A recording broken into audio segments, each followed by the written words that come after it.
If you're coming and having obtained an investor visa, doesn't the U.S. sort of automatically look at it like, well, if this individual is seeking an investor visa and wants to reside in the U.S., that ultimately they want to live in the U.S.? So isn't that assumption sort of... So here's the thing. The investor visa allows you to live in the U.S.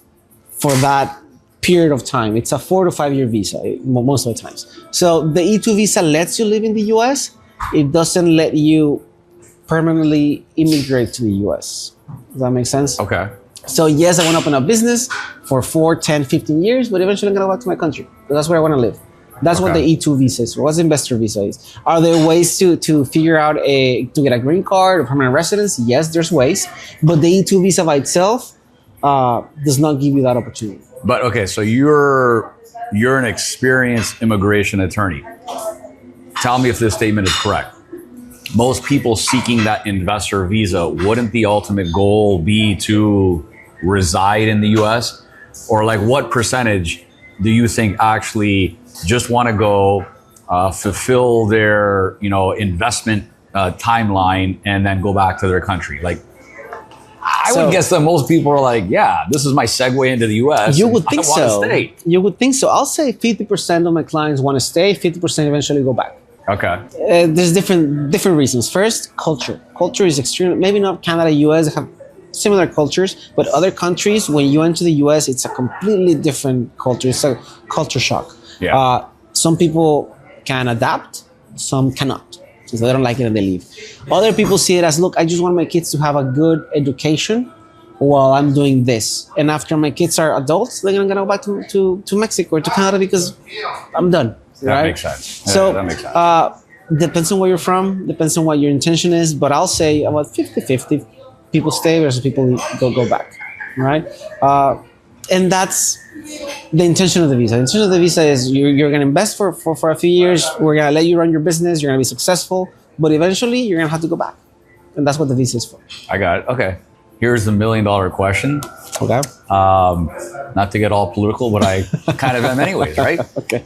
So everything that's been happening, whether you agree with the political ideology of the current government in place or not, with everything that's been transpiring and sort of unfolding, right, with massive deportations and all that kind of stuff, is it much more difficult, the same, or less difficult to obtain a visa and immigrate to the U.S.? So the last time we had President Trump in office, it became not more difficult because the requirements didn't change that much, or the requirements didn't change, but it was a little more strict with the requirements.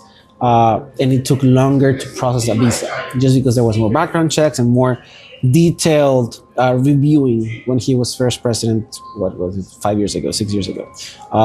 This time around, I feel like he's leading legal immigration, what I call legal immigration, people that actually get visas, not the people that come here illegally, things like that. We know he's anti that. But what's legal immigration, I feel like he's pretty much leaving it alone, even like helping a little. Because I've seen some cases being faster than we had Biden.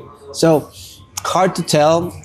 But for now, what we call legal immigration, it's been either the same or a little better. I'll even say that. I'm pleasantly surprised to hear that. And it's funny because I think part of the reason why I asked that question is I think there's a huge divisiveness right now in the U.S., right? On whether you're a conservative or a Democrat.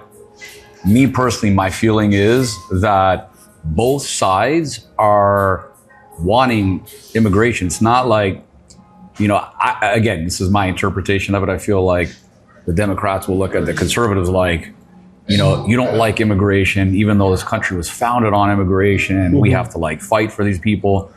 But then on the flip side, I hear conservatives that are saying, we're not opposed to immigration. In fact, we welcome immigrants. All we're wanting to do is have it occur legally.